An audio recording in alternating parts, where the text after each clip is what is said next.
Welcome to the Lake Fun News. Today we want to talk to you about regulations proposed by Expedia that could cripple the vacation home rental industry in Missouri. Why is Expedia proposing the legislation? Easy. They feel like they are playing by a different set of rules than the Airbnb and the HomeAway crowd. They are making a concerted effort through legislatures and lobbying to change the laws throughout the country. This is important right now because it's on Lake of the Ozarks, but it's easy to see this as a test site for the legislation and then have major players in hotel sales team up and strangle the individual nightly, weekly renters out of the market. Legislation calls for homes to have renovations to make every home rented meet the American with Disabilities Act. This actually makes a lot of sense to be all-inclusive to everyone. But could somebody afford a $5,000 upgrade to a single unit home that they rent for $75 a night? Expedia is betting they can't.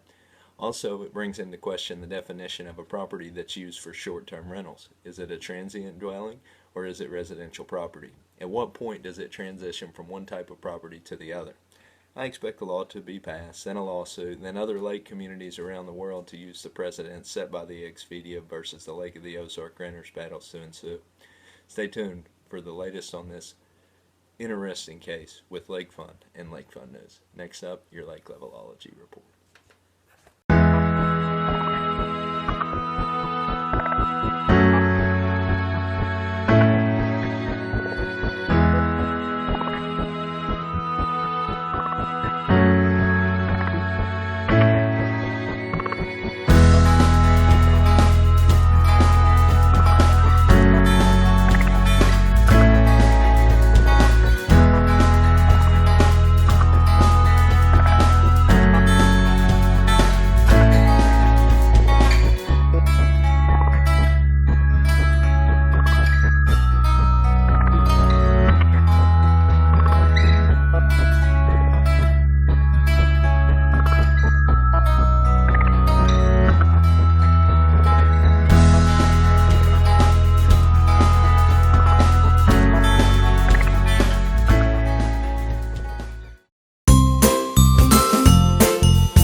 Welcome to your Lake Levelology Report.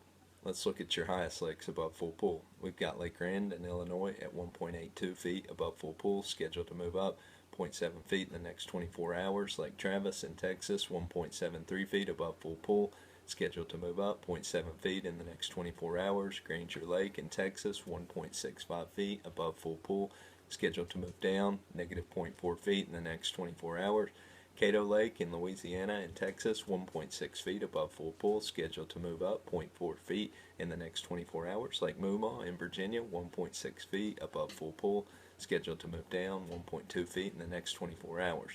Our lowest lakes below full pool, Lake DuBay in Wisconsin, 23.98 feet below full pool, scheduled to move up 1.1 feet in the next 24 hours. Champion Creek in Texas, negative 22.69 feet below full pool, scheduled to move down 1.3 feet in the next 24 hours. Choke Canyon in Texas, negative 19.8 below full pool, scheduled to move up 0.2 feet in the next 24 hours. Lake Sardis in Mississippi, negative 19.38 feet below full pool, scheduled to move down negative 1.4 feet in the next 24 hours. Lake Amistad in Texas, negative 19.24 feet below full pool, scheduled to move down negative 1.3 feet in the next 24 hours. Let's look at our largest lake levelology plus moves. Natural Dam Salt in Texas, scheduled to move up 2 feet in the next 24 hours. Lake Seminole in Florida and Georgia, scheduled to move up 2 feet in the next 24 hours. Lake Badin in North Carolina, scheduled to move up 1.95 feet in the next 24 hours. Lake Santeetlah in North Carolina, scheduled to move up 1.87 feet in the next 24 hours. And Lake Limestone in Texas, scheduled to move up 1.78 feet in the next 24 hours. Our largest minus moves for the next 24 hours, Lake Bundick in Louisiana, scheduled to move down 1.9 feet in the next 24 hours. Lake Carlyle in Illinois, scheduled to move down 1.75 feet in the next 24 hours. Lake Norman in North Carolina, scheduled to move down negative 1.73 feet in the next 24 hours. Lake Brantley in New Mexico, scheduled to move down negative 1.7 feet in the next 24 hours. And Lake Palo Pinto in Texas, scheduled to move down 1.65 feet in the next 24 hours. Thanks for watching your Lake Levelology report. Next up, Lake Specialty.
Keep the hips off the board, elbows by your side. Amazing, guys.